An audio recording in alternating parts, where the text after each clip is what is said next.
Hello and welcome to our new show called Business with God.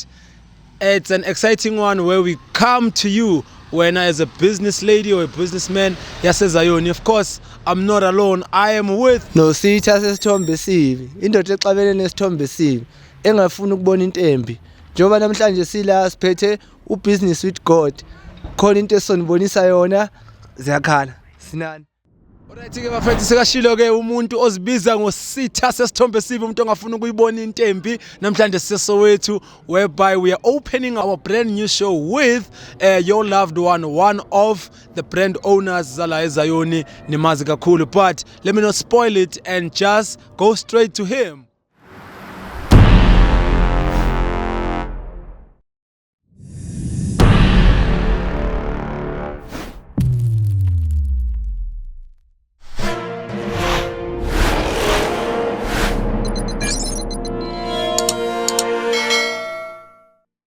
Sanibonani bafethu, usanele wakaNkosi, owner and founder of Bishop Style. I also do healing, Bolt. Njengamanje ngiyobeka icustomer lami. Tada. We are still chilling with Bishop Style, known as Usani wakaNkosi. Sila eSoweto. La ahlala khona, of course.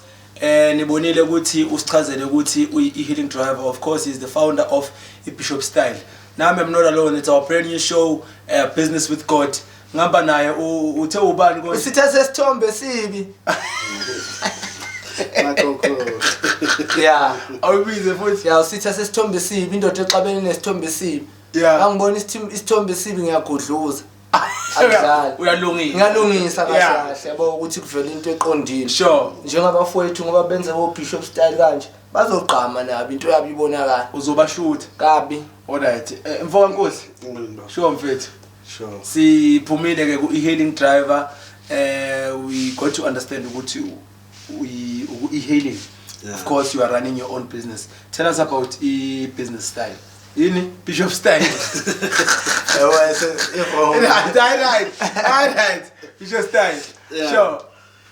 Bishop Style mfethu khona njengoba ubona nje namanje ukuthi umsebenzi uqalile kahle umsebenzi kaNkulunkulu ubona nje. So clothing brand. Sure. Not per se ukuthi ama bishop.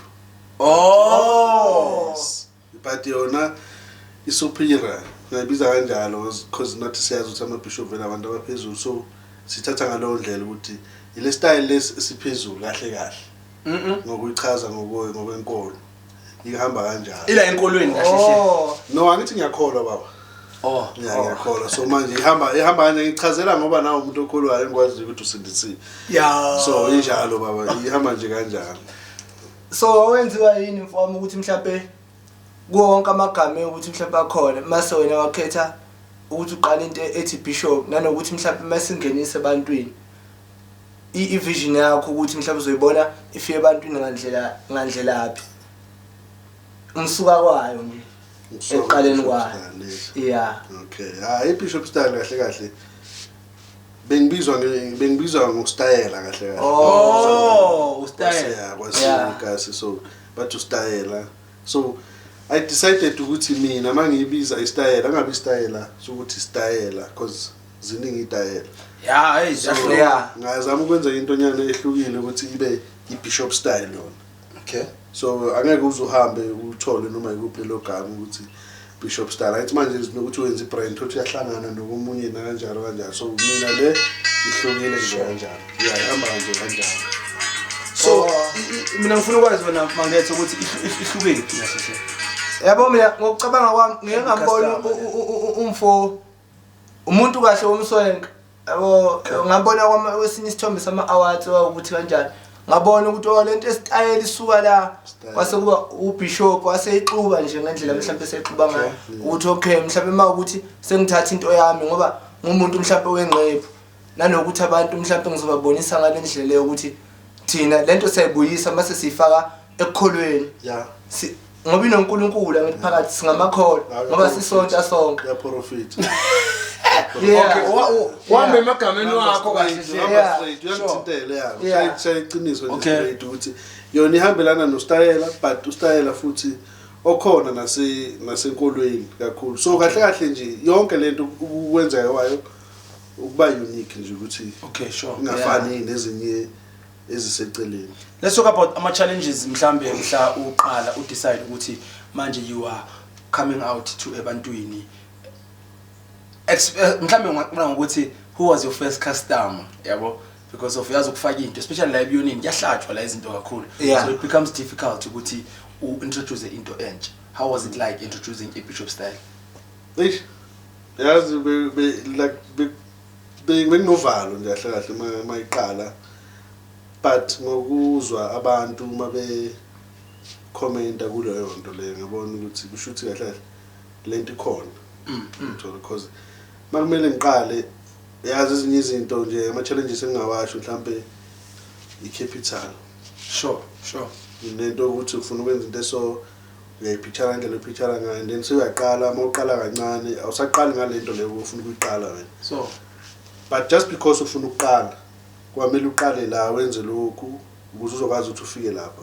So who was your first customer?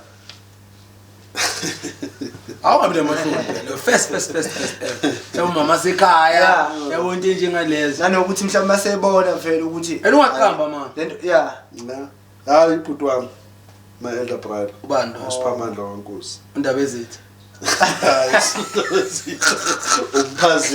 umphazimi okay ya nguye eqala mangiqala ngithi vele ngisebenza ngayo lento uzana ba sizoya lapho nje ngisebenza ngayo iWhatsApp so ngiqala ngiveza kwaba ukuthi nguye eqala othi ngicela ungiphi ngicela ukuthenga wathenga ama item ayi2 same time mangiqala nje ngithi ngiyenza so wathenga ama item ayi2 then ukusuka lapho ke yahamba nje flow yes but nje not ukuflow phese amanye ama challenges akhona njengamanje kuba ukuthi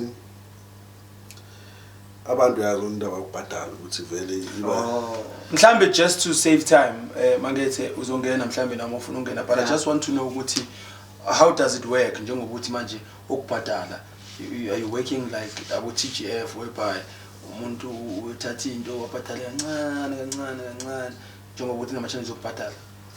No, indlela engisebenza ngayo like uyabheka i-catalog yami then so you've got a catalog? Yes, sure. Ngithinta for isize naleyo item ukuthi khona and then uzobhadala i-deposit before sure ngizokulethela so ama challenges ngoba ngisho unokubhadala i-deposit umuntu then masumhambisela then nawo bana mahloni ukuthi hayi mangimshiyela athi ngizokwenzela manje yabona into ngathi so awulindi angilindi ngiyacela ngayisenda amahloni isayoni leyo muntu loyo uyakholwa leyo muntu loyo lesikhathi lesi uyisi business la ezayonini so business is thina as business is God mina mangathi we will be going to everyone actually when you've got a business ofuna ukuthi size kuwe sizokushutha siyithathe siyilethe ebantwini usicontact nomfoka mangethe sikhona siza kuwe mahala whether ukuphi futhi asina boundary right ayisangena noma ikuphi sizofuna ama ribbons zokuflyer phela ngeke solimala phela because thina sihlala eGauteng but nalabo bafuna usichasa if kuna umuntu ose Cape Town because sithi yobuyoni so we cannot ukuthi bavayele ngaphandle because of bona bakude thina sila eGauteng njengoba namhlanje sivule ngawo mfethu size kuye umfethu sizela sikhokhelanga we just trying to ukuthi siphakamisane as amazayoni ngithi awungene nawo njengoba so njengoba mhlambe wazi kunengqini number zokuthi mhlambe ezayoni bakhona abanye abafowethu ukuthi benza ama brand yabo nanokuthi into yakho mhlambe ihluke kanjani ekutheni ukuthi kulabo abanye abakhona mayefika nanokuzithemba kwakho ukuthi mhlambe leyo nto lemisise ebantwini uyithemba kanjani into yakho kahle yini leyo mhlambe usilethela yona vele unique kahle mina into engilethile manje ngilethe nje yonke indlela yokugqoka whether u2000 whether umncane whether umdala uformal casual into engidila ngayo le engafani namanye ama brands so formally into zami ekhona mhlawumbe mawuthi formal uyathunga kanje namfuna njengoba mawuthi umuntu ostyle phela ngiyabona njengoba ngangishilo ukuthi mhlawumbe ngakubona mhlawumbe kwakunto ethungiwe leyo ufike kumuntu mhlawumbe oyidesign nawe mhlawumbe uyazibona usu designer ukuthi lento yakho ngoba usiqalile uzokwazi ukuthi ungidesignele into ekanje kodwa ibe segameni elithi Bishop Style. Yes, ngiyasebenza kanjalo kahle kahle indlela engisebenza ngayo ukuthi nginesitoko sami enginaso lese ngikhuluma ngaso ukuthi singena yonke indawo. Futhi uma ugqokile ungakhona ukuthi iskip ungasifaka formal nesuit. Okay. But abantu abavaleli ngaphandle. Umuntu makafuna into yakhe uyakwazi ukuthinta. Akakwazi ukuthinta mina ngimenzele leyo nto leyo ngifuna or ngibonisane naye ngaleyo nto leyo ukuthi ngingamnikezi nje.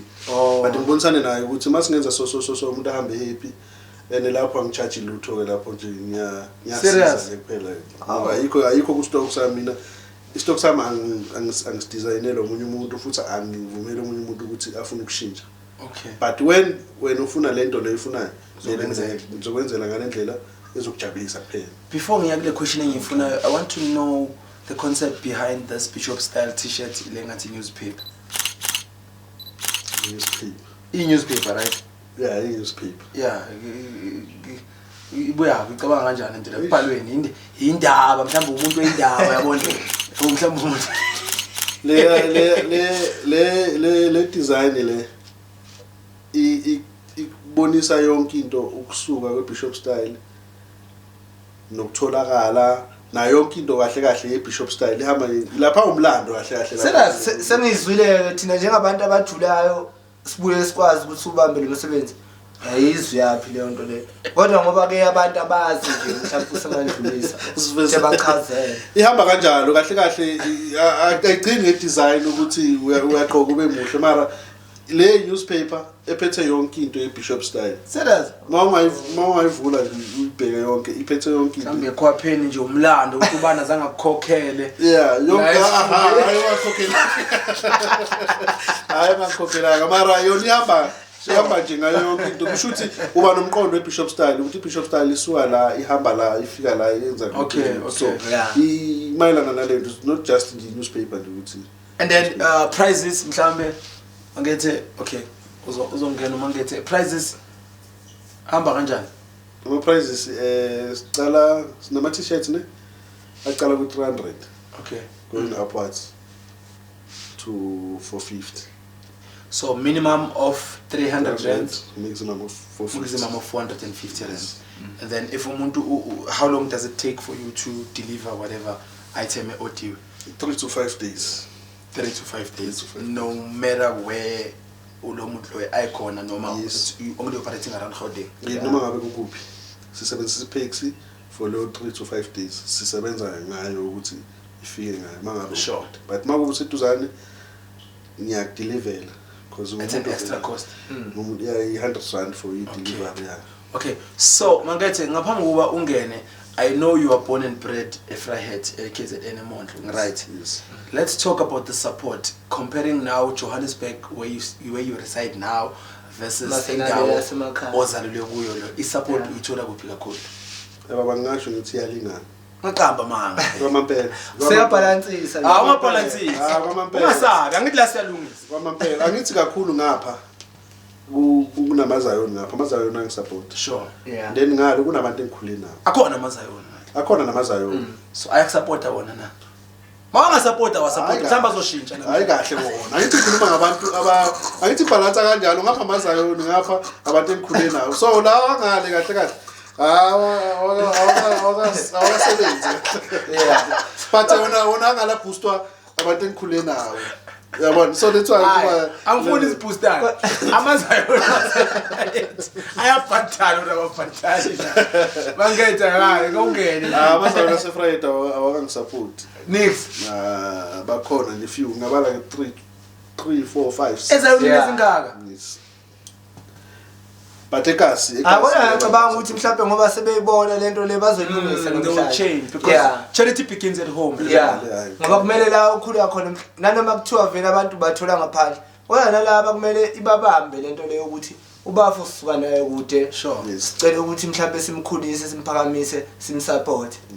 Yeah. So nenye into mhlawumbe bengifuna ukuyazi ukuthi eminyakeni emibili ezayo wena usibona ukuphi nje ukuthi mhlawumbe kusakhona ukuthi sanga expect ukuthi ube nesitolo sifike mhlawumbe nje ngazi ukuthi singena ku sport scene sifike mase so ikhethela thina lento esesiyibone esikhona lapho acisha into kanjalo nje into okay why usho njalo mhlawumbe no injalo vele kahle kahle iphupho lami ukuthi ngibone ngine store la khona abantu abazongena sure bazibonele bathenge baphume phela nokuvula ke amathuba omsebenzi obviously sure nalentwana ezingafuna ukusebenza ezingafuna ukuhamba ama interviews ovela udonse zona ngizobathatha ngithi ngiyabazi bakhona la eceleni kwakho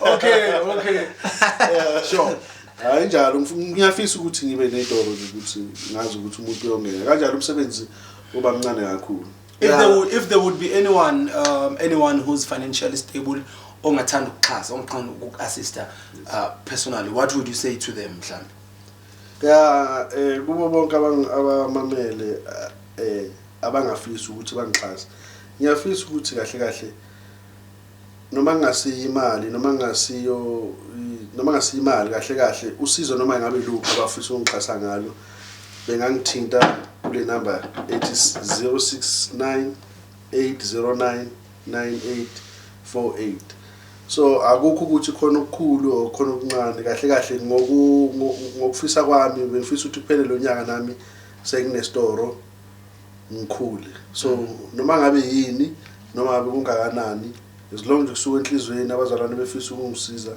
then ngiyacela ukuthi bengangithinta nami ngizokwazi ukuthi sikhulume nabo ukuthi if sebangisizile nami base ngi-right ngizobuyisela ngani emuva or ngibuyisele ngakuphi so ngicela ukuthi bangithinte sikhulume kuphela abafowethu abasesivala siyabonga Bishop Style ukuthi ufike la who's next Sophia olandelayo mase naye simvezele njengomfo sure leno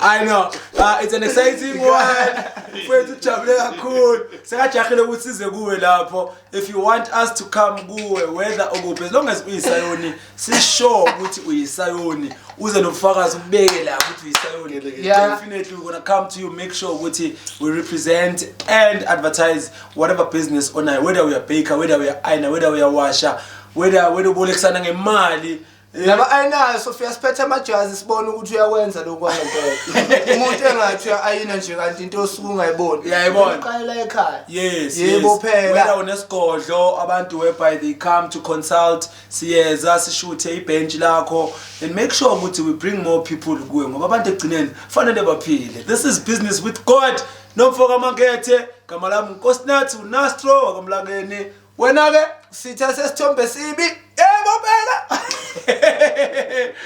bye